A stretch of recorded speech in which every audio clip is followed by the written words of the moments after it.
All right, the Padres, they have already won the series. They take the first two in Kansas City. Obviously, last night was a wild game.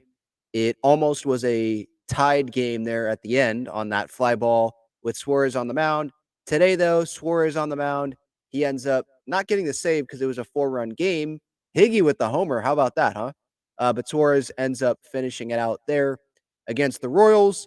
And this was an entertaining game. There were definitely situations where we were kind of sitting there on our toes. Are the Padres going to not be able to pull through with this? Are the Royals going to come up with a big hit? But they did not.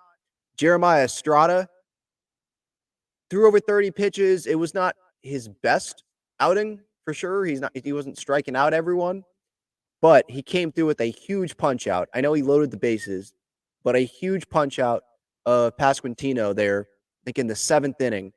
And then next inning, there was first and second, and Wandy comes in for Jeremiah Estrada. To be honest, I would not have done that if I was Shield. I would have left Estrada in. It was a righty up at the plate. He's like the 8 hitter in the lineup. I know Estrada was getting up there in pitches, but I trust him. So I would not have gone with the left on right matchup there. Peralta's more of a ground ball guy. But it was not, while it wasn't a ground ball, it was weak contact, little blooper that Crony was able to get there at second base. So got out of it there, and then offense added on, which was great to see. Something else that was great to see was Fernando. I mean, that's like the big sign that I'm taking over the last week or so.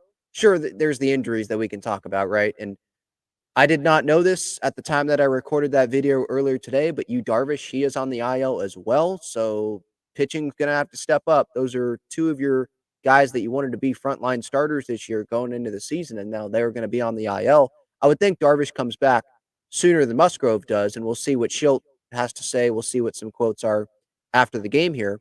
Usually day games, manager doesn't address the media before the game. Usually that's just after the game only. So we'll see what happens there. But with Fernando, getting back to him, he's hitting the ball hard. He hit, I think, a couple balls over 100 miles per hour yesterday. He has the homer right out of the get-go today to center. And then he had the single as well. Got on how many? Multiple times, right? 3 times. Obviously, multiple times. Duh. He got on, he had 3 hits today, got on 4 times actually. Drove in a run, scored a run. OPS is up to 773.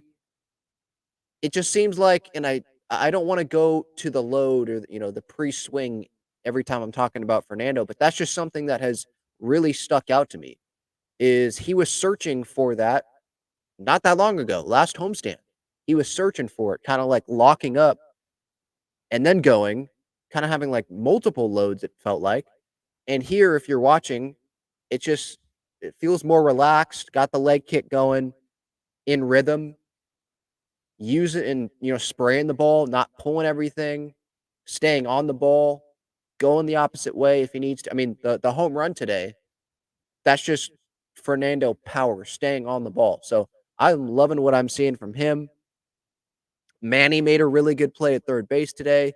There was one that he kind of botched, but a really good play by him today. Ha-Seong Kim, that's the guy to talk about as well today. Um, The bases clearing double that he had obviously was huge in this game. The Padres, in that situation, they were down 3-2, top of the 4th. Kim comes through, makes it 5-3. Manny, Solano, and Merrill score. How about Merrill, by the way?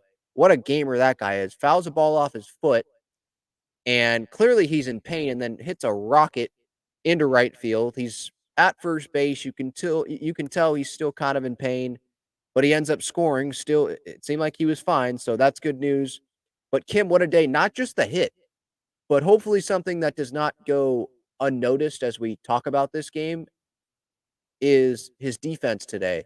He saved a run there late, which he didn't make the play fully on it, but it kept the ball going into left. And I don't know if Profar would have thrown the runner out there.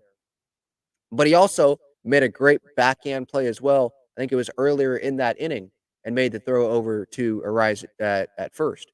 So we know how great of a player defensively Ha-Seong Kim is. It's not a surprise, but he made some big plays today that prevented the Royals from getting a little bit more back into this game. And then Higgy obviously had the home run late, stretches it out, makes it 4 runs instead of 3 or 2. I mean, the Royals, let's face it, they had a lot of opportunities here to come through.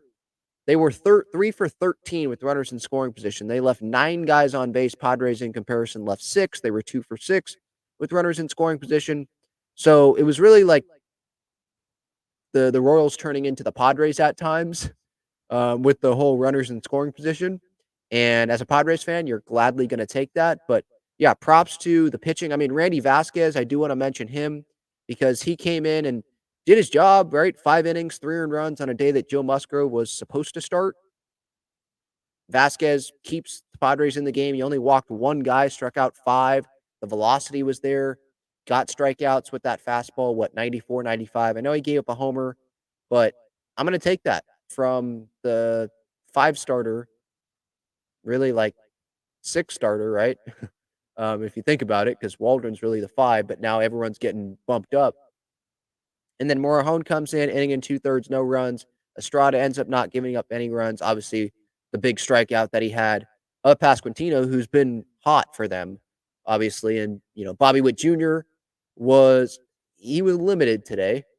Um, Still scored a run, still got on base a couple of times, but he didn't do significant, big damage. And so you're going to take that every time. Salvador Perez, another guy that was limited, did not catch today, but DH'd.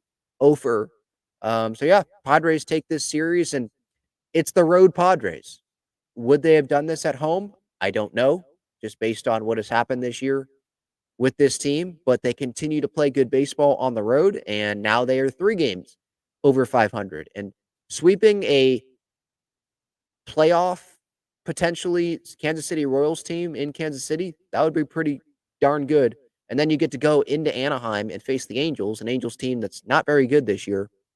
And you're going to take any win where you can. And so, yeah, if they win the series, sure, they won the series on the road. At the end of the day, that's good. That's what we want. But there is a point, right? I mean, we hit on this last series at the end of last series about, you know, the roller coaster was brought up, right? But getting a sweep so you can continue having a winning streak instead of going 1 game over 500, 3 games over 500 in a 3-game series, like that makes a difference. And I know it's not a divisional opponent, but all of these wins count, all of them. And the Padres are showing that they can remain competitive against good baseball teams. There's been some, like the Phillies, where they got swept. Yankees, they lose that series, but some of these games, even when the result doesn't go their way, they're still remaining competitive in these games. So I like that. The there were there were really good signs again from the offense in this game. Yes, I hope that they do this consistently at home, but just right now, I think you got to be happy as a Padres fan. Obviously, the Padres automatically win this series here, taking this second game. And we'll see what happens tomorrow. I believe Michael King is going to be on the bump before they head to Anaheim. But yeah, the stars of this game, really, for me, Estrada, Peralta, Kim, Tatis. I don't want to forget someone. I mean, those are the guys that really stand out to me today.